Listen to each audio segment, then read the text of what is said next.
Welcome back to episode 7 of Little Rock Ridge. It's been brought to my attention that a certain human has not only taken the name Worthington Farms, but also started recreating the park on console. Now they say imitation is the sincerest form of flattery, but certainly not when no credit is being given. Now it has to be said, their ability to copy certain aspects of my very British park is rather impressive. Recreating these bathroom windows with no TMTK is no small feat, so well done. Thanks to Iron Matty for providing this footage, and if you're a console player, you should definitely check out Matty's YouTube channel, where he's just finishing a wonderful park called Eden Gardens. With all of that out of the way, let's jump back into the vanilla world of Little Rock Ridge with our guest this week, Fuaranna.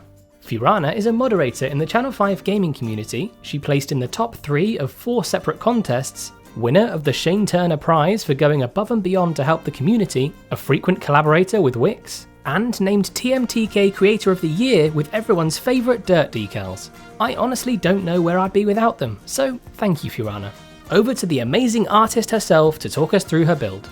Hi everyone, my name is Fuaranna, and Moomin Little Socks has asked me to create 2 shops for his Little Rock Ridge Park. As you probably already know, I had to build them with main game pieces only, and I couldn't use any DLC or custom TMTK items. I thought especially with the Western theme that could be a fun challenge. I haven't really tried my hand at Western before, but I always wanted to tackle it. So Moomin gave me a 10 by 4 grid space to work in, and it had to be Wild West Main Street style. At first the space that I was given gave me a bit of blank canvas anxiety. It just was such a big empty space, and 10 by 4 is such a stretched out long space to fill. The shops that I build are a Chief Beef and a Cosmic Cow Milkshake shop. So to get me started, I was thinking of some kind of cow processing farm where you could use both the meat and the milk. However, since this is supposed to be a small little Western theme park, I felt a farm-like build wouldn't be fitting to an actual theme park at all. So I went for 2 shop buildings instead, to form a little Main Street section. My inspiration I usually get from googling and using websites like Pinterest and ArtStation. A lot of concept art made in the theme you search for sparks some interesting ideas that you never thought of. Also, when I know of a specific game that has environments in the style that I'm looking for, like Western, I tend to grab a bunch of inspirational pictures from that game, like Red Dead Redemption, together with inspirational pictures from Pinterest and ArtStation, and blend them together into a new building that sparks my creativity. I started building the Chief Beef shop first. I knew that these buildings had to be interesting from all different angles, so something happening on all sides would be perfect. The hardest thing for me was opening the filters tab in the building menu and toggle on main game in the content category. That filters out everything that's not from main game pieces, so that makes it easier building. I own all the DLC and I use items from some of them so often that I really missed them already before I started building. However, as soon as I toggled that on and I only could see the main game pieces that I could use, I started working with what I got, and it's actually a lot more than you think. There are so many pieces in the game, in the main game, and especially the Western theme that was, already there in the start. It gives you a lot to work with. I usually love a nice grungy rundown look on my builds, so when I started my Chief Beef food shop, I started with the natural wooden planks walls and the painted wooden plank walls. I knew that in Western buildings you often see just the front facade walls painted, and the others are usually, bare wooden colored. I wanted to use the natural wooden walls and the painted ones as some contrast for each other. So you have, all these kinds of wooden colors mixed with some pops of painted wood. The structure of the building I had in mind was going to be quite complex, so I started with the front porch and the sidewalk walkways, and I made them custom with crooked planks and fencing. Like they're run down and they can, you can fall over anytime when you lean against the fence. On top of that, I wanted to have a crazy looking main structure of the building, like a storage in the attic with some off-center windows popping out of the roof to break the symmetry of the building. Overall, When I had those basic wooden walls and made the trims with the beams, I felt I had enough building pieces and scenery in the main game to properly decorate this, to look like some kind of lived-in building, or at least active enough to make it realistic. I got really excited about this building, so I started my next building for my Cosmic Cow milkshake shop. I wanted to make it a dairy shop with a more basic structure to counterbalance the crazy chief beef one next to it. To add some depth and interesting layers, I custom built the stairs that led to balcony section on the first floor. Yeah, little bits and pieces to make a bit more interesting details to the building that was so basic in structure. This shop also has a water tower attached to it. It's colored to the Cosmic Cow blue, and it would function as a milk storage unit. Lucky for me, there is a milk churn scenery piece that I could use to make the dairy shop theme a bit more convincing. I want to thank Moom and Little Socks for the opportunity to work on this. I really enjoyed building these two shops, and I hope they will be a good asset to your park. This western duo of shops sits beautifully on the skyline, and it's a wonderful addition to the park. Thanks, Fua. I realised I've been doing a lot of basic boxy builds recently, so decided to go custom crazy this week. I wanted to build a fun little balloon shack, starting off by placing the shop and cladding it with 4-metre planks. To avoid repeating textures, I recoloured and flipped a few.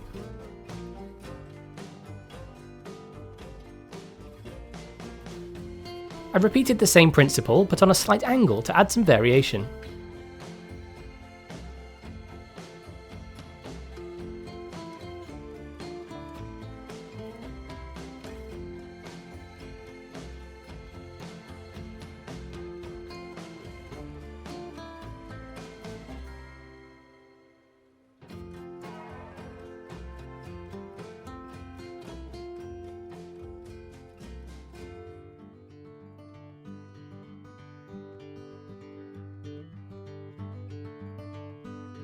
I then used some wooden decking and columns to fill in the gaps.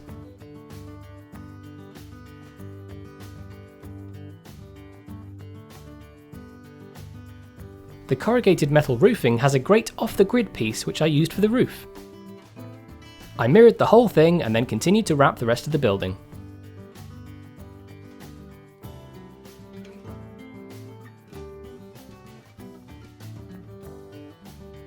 Whilst I painstakingly add to this building plank by plank, let me ask, how are you doing today?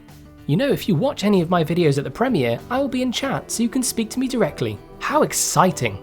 In case you don't know, each episode premieres at 6 PM BST on Fridays. You can set a reminder on YouTube, or if you turn on the bell notification button thingy, you'll be notified anyway.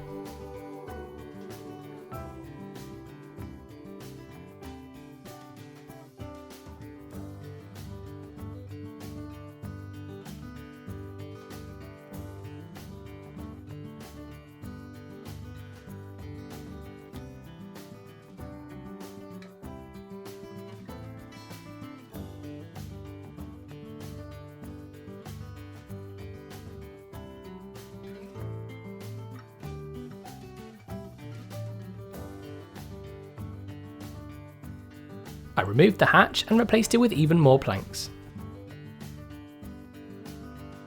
A bit more decking and columns finished the initial structure off nicely.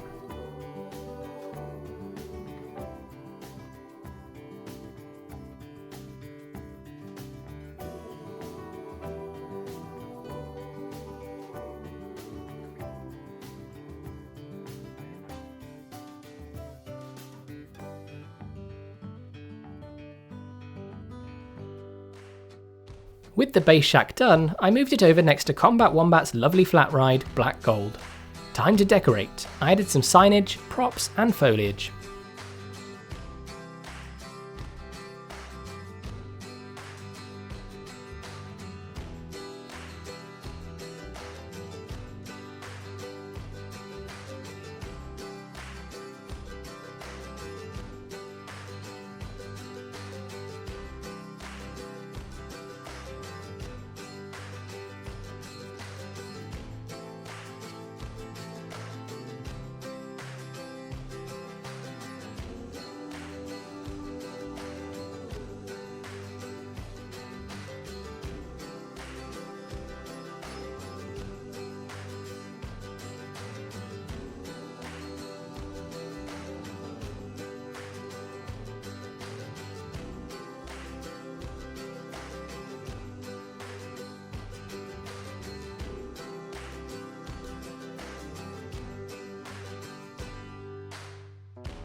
Back over at Fua's shops, I decided to make a little water stand.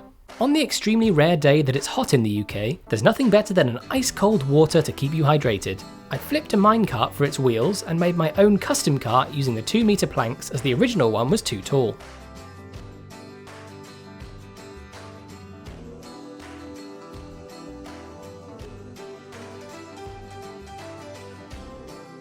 I used the 1-metre pillars for the edges before recolouring some of the pieces.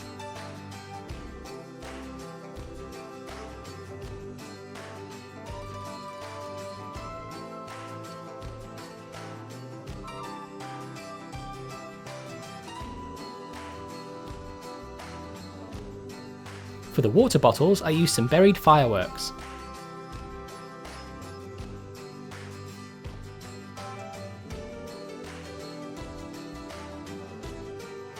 I extended the pillars, added some signage, and used a couple of shovels for the handles.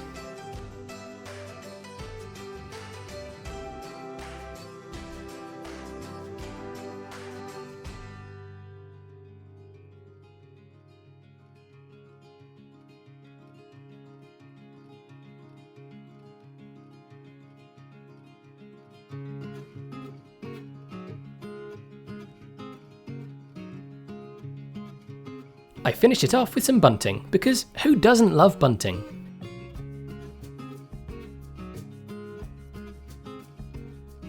The observant amongst you will have noticed our park isn't yet connected to the road, so I did just that.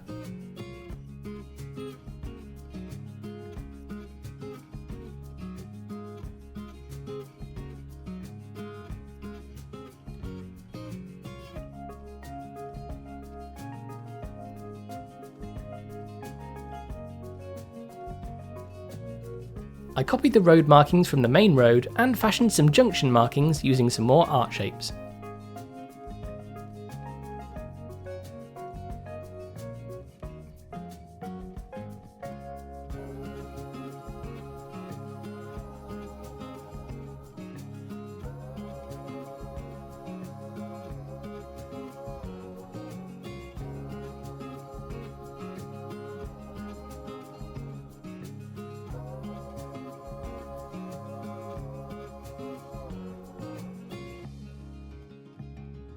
As I'm all about lore, I figured this side road would likely have been built much later than the main road, so I brightened up the markings to make it seem newer. A junction can't be a junction without some good old-fashioned signage. However, I decided against adding any text because, as we all know, the in-game fonts are garbage. Sorry Frontier, but just let us add some custom fonts for goodness sake.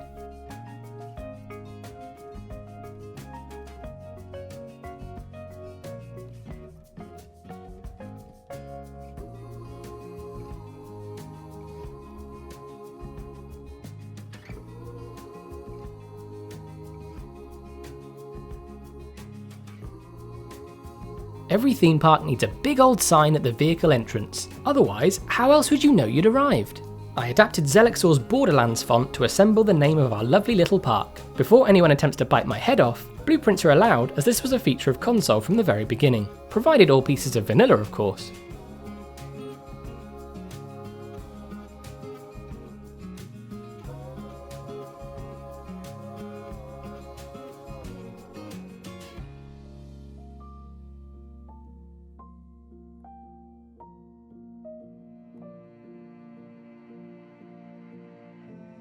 I recoloured the text before adding some wooden decking behind it.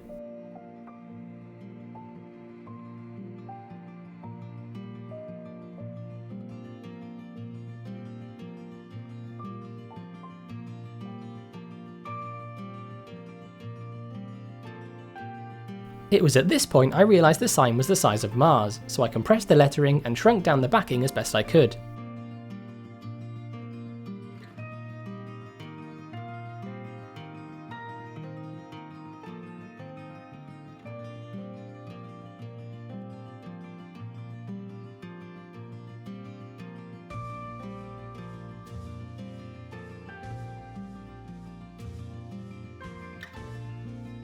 Once happy with the size, I gave it some edges using more planks.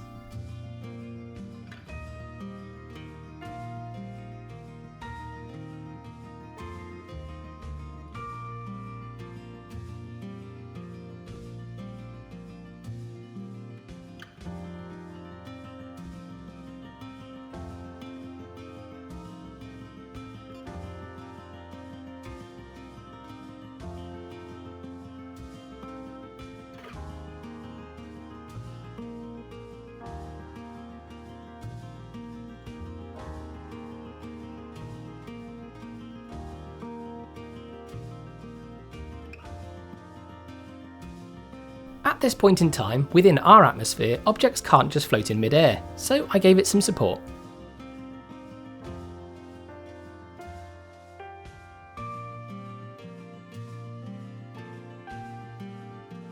Next, I added a whole heap of foliage and a couple of little rocks. Get it? Because Little Rock Ridge? Humour.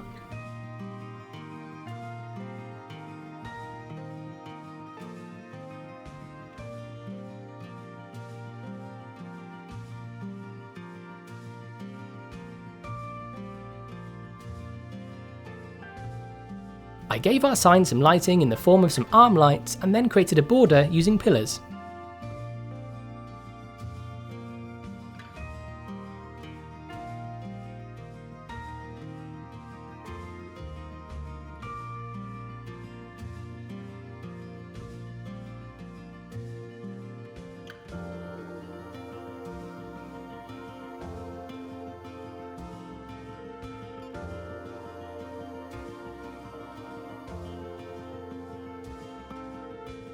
For that final touch of realism, I added an electrical box to the side which would house the electrics for the lighting.